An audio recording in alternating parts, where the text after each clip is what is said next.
Good day, everyone. This is the technology-based solution of Group 6. It is a mobile application named Ansai that can help our chosen persona in terms of her mental issue, problem with financial budget, time management, and also uh, who needs a guidance for being a single parent. So here is our flash screen. First, need natin mag-log in or register. So, pag may existing account ka na din, pag nakalimutan mo yung username or password, magpa-prompt siya as incorrect. Then, for registration naman, to input mo lang yung mga needed information, then register. So, pag na-forgot password mo naman siya, enter mo yung email address mo, then mag-send siya ng code, and ito yung verification code. So, yan, pag mag-require siya mag-create ng new password, your password must be alphanumeric for security purposes. So, yan, set password, then successful, and login. So, here is our dashboard wherein makikita natin yung mga users, yung kung may note dito kung ano yung na-15 nila that day. So, meron tayong mental health monitoring, sleep analysis. Then also here are the features of this application. So first we have here Helpmate. Helpmate is basically an AI tool that can help the user or Ansai to improve her study. So we have here study tutor, writing assistant, and grammar checker.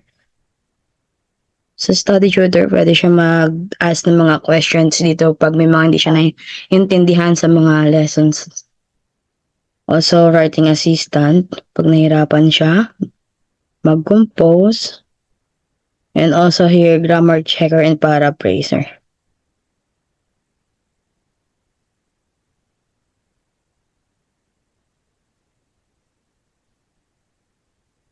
So for next feature, we have here my task na kung saan pwede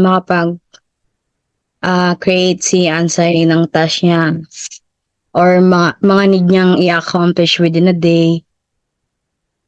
So yan, pwede siya mag-set dito ng schedule kapag may mga appointment siya dun sa kanya psychiatrist. So ito, my task. Dito nakalist yung mga created tasks niya, which is mana-notify siya if dumating na yung araw ng schedule niya.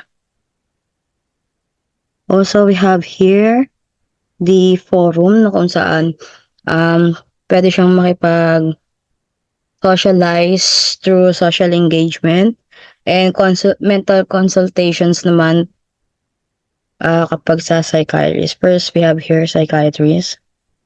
So yan, here are the category for therapy. Meron siyang for individual, couples, teens, and for individuals. Here are the doctors, designated doctors, depende dun sa therapy na pangangailangan niya. Dito niya makakausap. And also, pwede siyang makipag-call or video call dun sa doctor.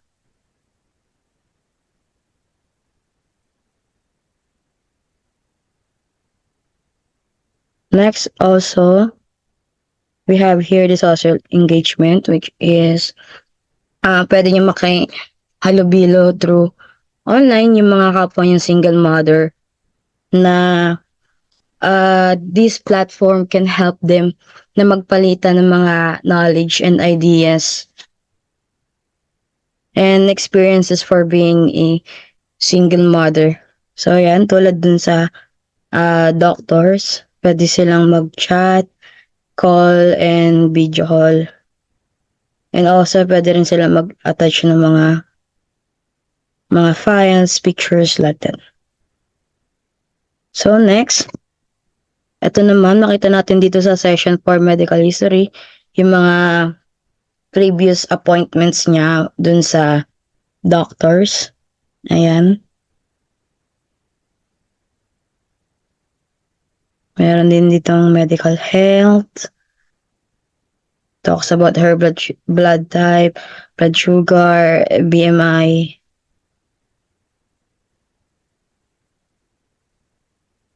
Also, we have here, the last one, the budget monitoring.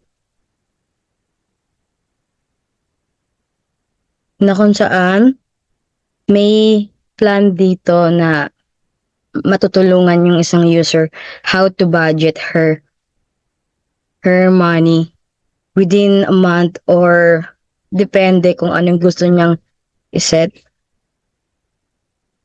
Yan, pwede siya mag-create ng saving goal dito. Yan, budget for May. Pwede siya mag-set ng budget every month. Makita rin dito. Pwede niya rin input dito yung income niya. Then, yung total expenses niya.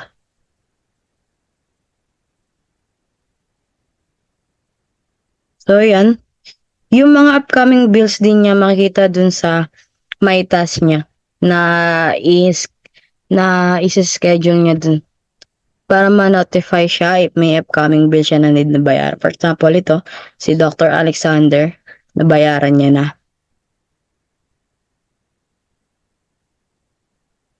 So, that's it. This application will help Ansayo or a user to improve her time management sa pagbabudget, also for being a single parent, and also ma-improve yung mental health issue niya. That's all. Thank you.